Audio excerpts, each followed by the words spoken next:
സല്ലല്ലാഹു അലാ മുഹമ്മദ് സല്ലല്ലാഹു അലൈഹി വസല്ലം. കൊണ്ട് ഈ മജ്‌ലിസ് നമ്മിൽ നിന്ന് കബൂൽ ചെയ്യുമാറാവട്ടെ. പ്രിയപ്പെട്ട സഹോദരങ്ങളെ, അപ്പൊ ഞാൻ പറഞ്ഞു വരുന്നത്, നബി സല്ലല്ലാഹു അലൈഹി വസല്ലമ തങ്ങള് എന്താണോ പഠിപ്പിച്ചത് അതാണ് നമ്മുടെ ജീവിതം, അതാണ് ഇസ്ലാം, അതാണ് ഇസ്തിഖാമത്ത്. ഏത് വിഷയത്തിലും അങ്ങനെയാണ്. ഏത് വിഷയത്തിലും നബി സല്ലല്ലാഹു അലൈഹി വസല്ലമ തങ്ങളുടെ സമീപനം എന്താണ്? മക്കളോടെങ്ങനെയാണ്, ഭാര്യയോടെങ്ങനെയാണ്, ഭർത്താവിനോടെങ്ങനെയാണ് ഹബീബായ മുത്തുനബി പെരുമാറിയത്? ആ രൂപത്തിലാണ് നമ്മൾ ഭാര്യമാരോട് പെരുമാറേണ്ടത്, ഭർത്താക്കന്മാരോട് പെരുമാറേണ്ടത്. വിവാഹം എന്ന് പറയുന്നത് പരിശുദ്ധ ഇസ്ലാം വലിയ മൂല്യം വെച്ച ഒരു വലിയ പ്രവർത്തനമാണ് വിവാഹം. അത് കേവലം ഒരാണും പെണ്ണും തമ്മിൽ ബന്ധപ്പെടുത്തി അതിങ്ങനെ മരണം വരെ ജീവിക്കുക എന്നതല്ല പരിശുദ്ധ ഇസ്ലാം വിവാഹം കൊണ്ട് ലക്ഷ്യം വെച്ചിട്ടുള്ളത്. നിക്കാഹ്, ഇസ്ലാം നിക്കാഹിന് വെച്ച രണ്ട് പദങ്ങളാണ്. ഒന്ന് നിക്കാഹ്, അൻകഹ്തു, അതേപോലെ തന്നെ തസ്വീജ്, സവ്വജ്തു.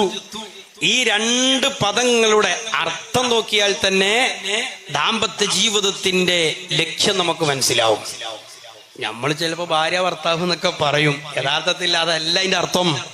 കാരണം ഭാര്യ ഭർത്താവ് എന്ന് പറഞ്ഞാല് ഒരു പക്ഷേ വേണമെങ്കിൽ അതിൽ നിന്ന് നമുക്ക് ഇങ്ങനൊരു മാന, ഭാര്യ ഭർത്താവ് എന്ന് പറഞ്ഞാൽ ഭരിക്കുന്ന ആള്, ഭാര്യ എന്ന് പറഞ്ഞാൽ അതിന്റെ കീഴിൽ ഇങ്ങനെ ഭരിക്കപ്പെടുന്ന ആള് എന്നൊരർത്ഥം അതിനുണ്ടല്ലോ. എന്നാൽ ഇസ്ലാം അങ്ങനെ പഠിപ്പിച്ചിട്ടില്ല. ഇസ്ലാം സൗജി എന്ന പ്രയോഗമാ പഠിപ്പിച്ചത്. അത് ആണിനും പറയും പെണ്ണിനും പറയും. സൗജി എന്ന് പറഞ്ഞാൽ ഇണ എന്നാണ്. സൗജി എന്ന് പറഞ്ഞാൽ ഇണ എന്നാണ്. അത് ആണിനും പറയും പെണ്ണിനും പറയും. എന്ന് പറഞ്ഞാൽ ജോഡി. എന്താ ഇണ അല്ലെങ്കിൽ ജോഡി എന്ന് പറഞ്ഞാൽ? അല്ലെ, സവ്വജ്തുക ബിന്തി എന്ന് പറഞ്ഞാല് ഞാൻ എന്റെ മകളെ നിനക്ക് ഭാര്യയാക്കി തന്നു എന്നല്ല, എന്റെ മകളെ നിനക്ക് ഇണയാക്കി തന്നു എന്നാണ്. എന്റെ ഭാര്യയെ നിന്റെ ഒരു ജോഡിയാക്കി തന്നു എന്നാണ്. എന്ന് പറഞ്ഞാൽ അതിന്റെ അർത്ഥം രണ്ടും ഒന്നാണ്. നമ്മൾ കടി ചേരിട്ട് ഒരു ചെരുപ്പാണെന്ന് പറഞ്ഞാൽ ഏതെങ്കിലും കടക്കാൻ ഒരു ചെരുപ്പ് വരുമോ? രണ്ട് ചെരുപ്പ് വരൂലേ? ഞാൻ ഒന്നേ ചോദിച്ചിട്ടുള്ളൂ എന്ന് ആരെങ്കിലും പറയോ? ഇല്ല, അത് ജോഡിയാണ്. ഒന്ന് ചോദിച്ചാൽ മതി, അപ്പൊ രണ്ടും തരും. കാരണം എന്താ? ഒന്നില്ലെങ്കിൽ മറ്റേ ചെരുപ്പിന് പ്രസക്തിയില്ല. ഒരു ചെരുപ്പില്ലെങ്കിൽ മറ്റേ ചെരുപ്പിന്റെ പ്രസക്തി നഷ്ടപ്പെട്ടു. ഇവിടെയാണ് പരിശുദ്ധ ഇസ്ലാമിന്റെ വിവാഹത്തിന്റെ മൂല്യം. സൗജി എന്ന പ്രയോഗം, ആ വാചകം തന്നെ എത്ര അർത്ഥവത്താണ് അല്ലേ? ചിലർക്ക് ചിലപ്പോ ഇണയാക്കി എന്ന് പറയാൻ മടിയായപ്പോ ചിലപ്പോ നിക്കായില് വിവാഹം ചെയ്തു തന്നു, വിവാഹം ചെയ്തതിനെ സ്വീകരിച്ചു എന്ന്. ഒന്നും ശരിയാവില്ല എന്നല്ല ഇപ്പൊ ഞാൻ പറഞ്ഞതിന്റെ അർത്ഥം. യഥാർത്ഥത്തിൽ അങ്ങനെയല്ല. ഈ നിക്കാഹ് അല്ലെങ്കിൽ തസ്വീജ് എന്നതിന്റെ അർത്ഥം നോക്ക് നിങ്ങൾ. ഒന്ന് ഞാൻ പറഞ്ഞു ഇണയാക്കുകയാണ്, നമ്മൾ ജോഡിയാക്കി രണ്ടും ഒന്നായി പ്രഖ്യാപിക്കുകയാണ്. അതുകൊണ്ട് തന്നെ ജോഡിയാണ്. ഒരാളില്ലാതെ മറ്റൊരാൾക്ക് പ്രസക്തിയില്ല. ഭാര്യയില്ലെങ്കിൽ ഭർത്താവിന് പ്രസക്തിയില്ല, ഭർത്താവില്ലെങ്കിൽ ഭാര്യക്ക് പ്രസക്തിയില്ല. ഖുർആൻ പഠിപ്പിച്ച മറ്റൊരു വാക്കാണ് നിക്കാഹ് എന്ന് പറയുന്നത്. അൻകഹ്തു, അൻകഹ്തു എന്ന് പറയുന്നത് അല്ലെ, സവ്വജ്തു വ അൻകഹ്തു എന്നാണ് നമ്മൾ പറയാ. എന്തായാലും അൻകഹ എന്ന് പറഞ്ഞാല് വിവാഹം ചെയ്തു തന്നു എന്നാണോ? അല്ല, കൂട്ടിച്ചേർത്ത് തന്നു എന്നാണ്.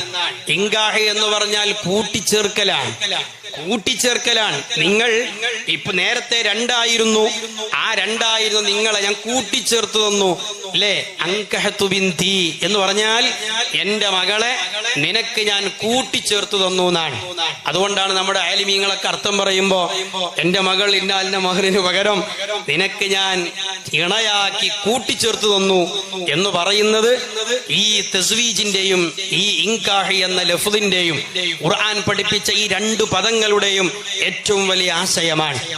കൂട്ടിച്ചേർത്ത് തന്നാൽ പിന്നെ നമുക്കറിയാം, പിന്നെ അത് പിരിയാൻ പാടില്ല അല്ലെ.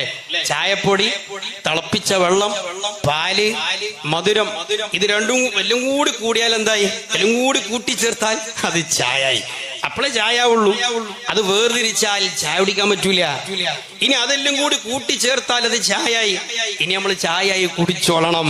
ഇനി നമുക്കത് വേർതിരിക്കാനും കഴിയൂല. ഈ വലിയ പാഠമാണ് അൻകഹ്തു എന്ന വാക്കിന് പരിശുദ്ധ ഇസ്ലാം കൊടുക്കുന്നത്.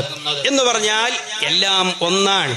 ചിലർ പറയും നിക്കാഹ് എന്ന് പറഞ്ഞാല് അതൊരു വാചകത്തുമ്മ കൂടണതും ഒരു വാചകത്തുമ്മ പിരിയണതും അത്രയേ ഉള്ളൂ. അത്രയല്ല. ഇസ്ലാം ഈ രണ്ട് വാക്കുകൾ വെച്ചതിൽ തന്നെ ഒരുപാട് ആശയങ്ങളുണ്ട്. അങ്ങനെ കൂടി പിരിയേണ്ട ഒന്നല്ല ദാമ്പത്യ ജീവിതം. മരിച്ചാലും പോവാത്ത ബന്ധമാണ് ദാമ്പത്യ ജീവിതം. മരിച്ചാലും പോകാത്ത ബന്ധമാണ് ദാമ്പത്യ ജീവിതം. ഞാൻ വിവാഹം കഴിച്ചാൽ എന്റെ ഭാര്യയുടെ ഉമ്മ, നമ്മൾ അമ്മായിമ്മ എന്ന് പറയും, ഖിയാമത്ത് നാൾ വരെ എനിക്ക് മഹ്റമാണ്. അഥവാ എനിക്കവരെ കാണാൻ പറ്റും. തൊട്ടാൽ വുളൂ മുറിയൂല. എന്റെ ഭാര്യക്ക് എന്റെ പിതാവ് ഖിയാമത്ത് നാൾ വരെ മഹ്റമാണ്. തൊട്ടാൽ വുളൂ മുറിയൂല. അതേ ഭാര്യ മരിച്ചാലും ഭാര്യയുടെ ഉമ്മ തൊട്ടാൽ വുളൂ മുറിയാത്ത ഉമ്മയാണ്. ഭർത്താവ് മരിച്ചാലും ഭർത്താവിന്റെ ഉപ്പ കാണാൻ പറ്റുന്ന ഉപ്പയാണ്. മരിച്ചാലും പിരിയാത്ത ബന്ധമാണ് വിവാഹം. ഭാര്യ മരിച്ചാൽ ആ ഭാര്യയുടെ സ്വത്തിൽ നിന്ന് ഭർത്താവിന് അനന്തരാവകാശമുണ്ട്. ഭർത്താവ് മരിച്ചാൽ ഭർത്താവിന്റെ സ്വത്തിൽ നിന്ന് ഭാര്യക്കും അനന്തരാവകാശമുണ്ട്. അതിന്റെ അർത്ഥം എന്താണ്? മരണത്തോടെ ബന്ധം തീരുന്നില്ല, ആ ബന്ധം നിലനിൽക്കുന്നുണ്ട് എന്നാണ്. അതാണ് സവ്വജ്തുക ബിൻതി എന്നതിന്റെ അർത്ഥം, അൻകഹ്തുക ബിൻതി എന്നതിന്റെ അർത്ഥം. ഇതങ്ങനെ പെട്ടെന്ന് പിരിയേണ്ട ബന്ധമല്ല. നിസ്സാര കാര്യത്തിന് വേണ്ടി ഇസ്ലാം പിരിയാൻ സമ്മതിക്കൂല. മരിച്ചാലും പിരിയാത്ത ബന്ധം എന്നല്ലേ ഈ അനന്തരാവകാശം കൊണ്ട് പഠിപ്പിക്കുന്നത്.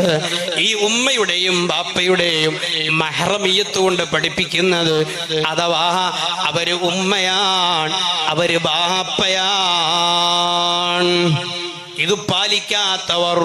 ഇത് പാലിക്കാത്തവർ പരിശുദ്ധ ഇസ്ലാമിനെ മറ്റുള്ളവരുടെ മുമ്പിൽ ഇസ്ലാമിനെ തെറ്റിദ്ധരിപ്പിക്കാൻ വലിയ കാരണമാണ്. ഇസ്ലാം പഠിപ്പിച്ച ദാമ്പത്യ ജീവിതം അത് ഉൾക്കൊണ്ടുകൊണ്ട് ജീവിക്കാത്തത് കൊണ്ടാണ് ഈ ഇസ്ലാം ഇങ്ങനെയാണ് എന്ന് ജനങ്ങൾ പറയിപ്പിച്ചത്.